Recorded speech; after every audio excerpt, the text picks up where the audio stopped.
بگو تو اگه این مشکل با همکارت داشتی چی کار میکردی؟ خب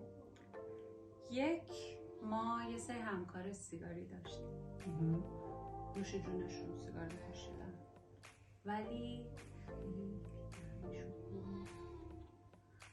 طوری که یعنی رد میشدن دیگه واقعی. به نظرت ما باید چی کار میکردیم با اینا؟ بعد اصرار هم داشتن میکنن. من یه مشکل مشابهی رو داشتم که یکی از همکارامون بنده خدا خب دست خودشون بدنش بویی داشت که خب همکار دوست نداشتن. اون بدن ببین به حال یه بوی آزاردهنده است، حالا میخواد سیگار باشه، حالا میخواد بویی باشه، حالا شاید تو تابستون بیشتر خودشون نشون بدی، حتی تو زمستون چون پنجره ها درا بسته بود، هر جا گرم‌تر بود این شاید یه جای ترلاقم بیشتر بود. ما اون موقع کاری که کردیم بود که به یکی از همکارای خب از شانس اون شخص حالا خانم آقا نداره، ممکنه برای خانمه باشه برای آقا باشه، آقا بود، خیلی آدم محترم بود، فوق العاده محترم بود. مشکل اینجاست. آره اصلا بی نهایت. بعد ما کاری که کردیم به یکی از همکارای آقامون مؤدبانه گفتیم آقا تو خیلی به عنوان یک آقا به عنوان با کسی انتخاب کردیم که با هم دیگه هم خوب بودن، چون فکر نکنید خدا نکرده از روی بدجنسی یا مثلا نیت بد میخواد این کار بکنه. برو یواشکی بگو که برادر من مثلا تو که قدم مرتب منظم هستی مثلا یه دونه دئودورانت هم بگی بذار توی مثلا کشوت هر از گاهی استفاده یا یه اسپری داشته باش بر خود استفاده کن یا مثلا اینو با کسی صمیمی نیست. خب یکی بچه‌ها گفتش که بیایید بنویسیم روی کاغذ بندازیم تو کیفش. نظرت کار خوبی بود؟ نه من موافقم نیستم، چون یه جورایی توهین‌آمیزه. خب اون آدم فکر می‌کنه یکی از روی بدجنسی داره این کارو میکنه. من موافق نیستم. من موافق نبودم. یکی از راه‌هام اینه که اگر واقعا این خانمی آقا حالا هر کی که هستش مثلا اصلا یه آدمی که جوری راه نداره یا اینقدر محترم مؤدبه یا هیچ آدمی مثلا نمیتونه یا اینقدر صمیمی نیست که بره با اون آدم ارتباط بگیره و بگی مثلا عزیز دلم مثلا این یه نکته کوچولو رو در کنار همه خوبیتون رعایت کن. یکی از راهاش اینه که شما با HR اون سازمان در ارتباط باشی، چون اصولا HR هر سازمان یه سری آدمایی هستن که با اصول انسانی، رفتار انسانی، رفتار سازمانی کاملا آشنا هستن و اونا میدونن که چجوری میتونن محترمانه با اون همکار صحبت کنن. البته تو سازمان‌های کوچیک خب اینا ندارن. آره ندارن، ولی به نظر من بهترین گزینه پیدا کردن آدمیه که این آدم باهاش یه ارتباط دوستانه داشته باشه که خیلی دوستانه و توی فضای دور از هر گونه توهین این اتفاق بیفته، چون به هر حال همکارا دارن با همدیگه زندگی میکنن، باید احساس راحتی رو کنار همدیگه داشته باشن. ولی باید بهش گفت. آره حتی باید بهش بگیم برای هر کسی میتونه پیش بیاد و هر چیزی میتونه باشه. طرف میتونه. ببین اون چیزی مثلا که تو زدی فرق داره، بعضی اصلا شرایط بدنیشونه. آره خب ولی اون میدونه. به نظر یکم شرایطش فرق داره. ببین یه سری چیزا مثلا مثل سیگار به نظر من چون یه چیزیه که به قول تو میدونه و خب سیگار یه چیز خارجیه و قابل کنترله و خب اصلا یه سری سیگارو بوشو یه آدما نمیپسندن، یه سری آدمای دیگه میپسندن.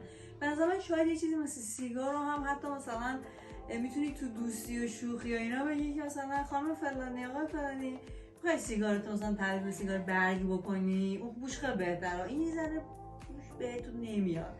میدونی تو فضای شوخی و خندن یه جایی میتونی با آدما یه سری نکات ریزی رو بگی. آره اینا احتمالا فرصت دستشویی رفتن تو خونه‌شون از نداشت. شب قشنگ جمع میکرد. بعد میومد خب صبح که میرسید من خدای ماجف از میومد بعد دیگه یعنی یه رهایی خوبی میرسید. اگه دلیل اصلیش این نبود یکی از دلایل خیلی مهمش این بود. یکی از آدمای خیلی مهم لیلا، خیلی مهم، نمیدونستیم چطوری بهش بگیم. وقتی میرفت سرویس بهداشتی یعنی ما قرعه مینداختیم کی بعدش بره. به خدا قرعه مینداختیم. حتی مثلا نظافتچیمون گم میشد اصلا بعدش، مثلا تا 2 ساعت پیدا نمیشد. هرچی دنبالش میگشتیم مثلا میگفت من داروخونه کار دارم. یعنی ما مثلا یه موقعی مرخصی میگرفتیم تا خونمون میومدیم. نمیدونم مثلا آدم خیلی عادت نداشت آبو باز کنه، کلا تیمم میکرد. خب چقدر جالب. من این تجربه مشابه تو اولین محل کار داشتم. خیلی همون آدم. نه خیلی شرکت کوچیکی بود و اونجایی که حالا اون زمان میگفتن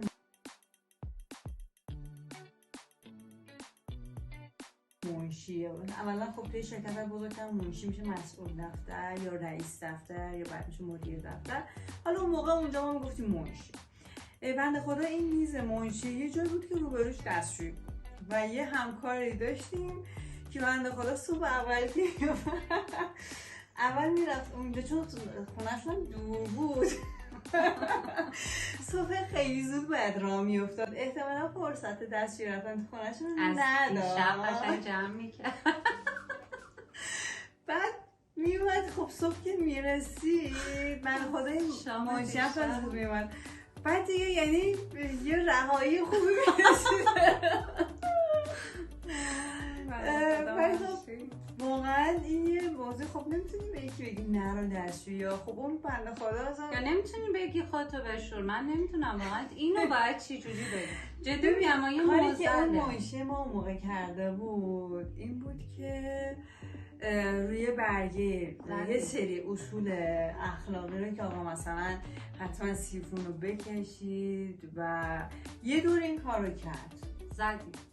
بعد دور دومش من فکر کنم رفت با مدیر عامل صحبت کرد و آقا ما صبح مثلا اینجا تا نیم ساعت 45 دقیقه نمیتونیم بشینیم پشت این میزه و خب اون شرکتی هم که کار میکردیم از صبح اولا خب دفتر زنگ خور داشت و اینا.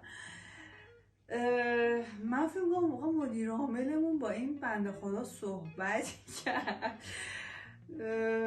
آخرش فکر کنم خیلی حل نشد داستان چون بیا تو گوشت یه چیز بگم. 1 2 3 کی بعد میگفتش این بخشا رو مجبوریم سانسور کنیم ولی خب. و یه نکته رو بگم اصولا من همکار آقا خیلی زیاد داشتم. آقایون با هم دیگه تو گفتن یه سری مسائل خیلی راحته. اون تعارفایی که ما خانوما حتی بین خانوما با هم دیگه داریم هم آقایون ندارن. همونطور که یه سری چیزها که خب بین خانوما خیلی بیخودی قبیه اصطلاحا الان چجوری بگم یعنی موضوع خیلی طبیعی و عادیه. تعارفای بیخودی داریم یا اصلا بیخودی این یه چیزی که تابو شده تو جامعه ما. اصولا این فضا توی روابط آقایون نیست. خیلی راحت با هم ارتباط میگیرن، خیلی صحبتشون حل شده تره، خیلی راحت در مورد خیلی مسائل خیلی راحت با هم صحبت میکنن. تو اینجور مواقع من فکر میکنم که اگر طرف آقاست که به احتمال زیاد مثلا تو اینجور موضوعات حالا معمولا این مسئله پیش میاد شاید یعنی همجنسشون صحبت کنه راحت. دقیقاً به یکی از بهترین گزینه‌ها اینه که آره یه آقایی بره و این موضوع رو خیلی راحت و صمیمانه بگه که آقا این بنده خداها اینجوریه. مثلا تو حالا بازم من ترجیح میدم که اون آدم از صمیمیت اون مسیر بره جلو یا مثلا چه میدونم طوفان و شوخی و اینجور چیزا بگه. بعضی عادت دارن میان پشت سیستم تو وامیستن.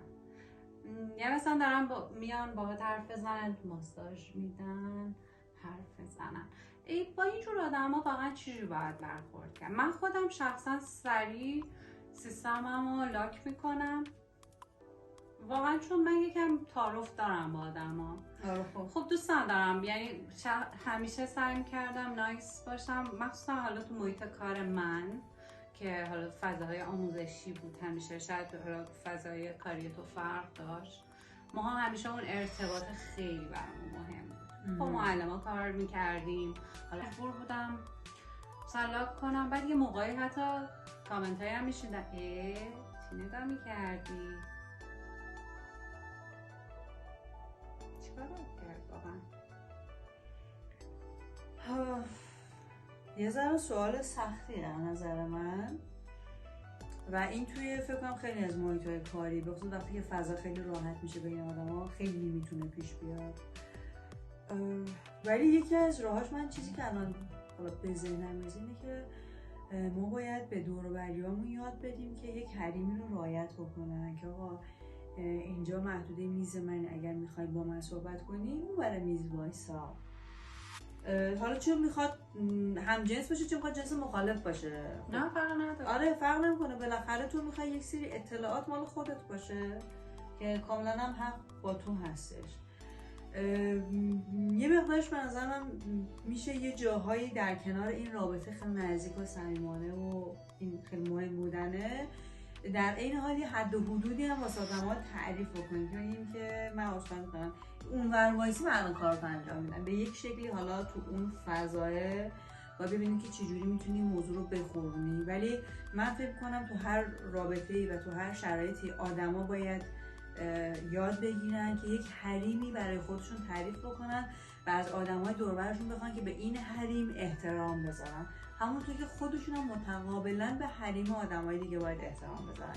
این یه مقدار فرهنگ سازی میخواد، شاید یه جایی زمان میبره، یه جایی حتی ممکنه یه دزات ناراحت و سنبش بگه که آقا لطفا مثلا این کار بکنید نکنید اینا، ولی من فکر کنم این نیاز به پختگی داره، نیاز به یک فرهنگ سازی داره، ولی میشه این آدما تمرین بکنن و به این چیزی که میخوام برسن.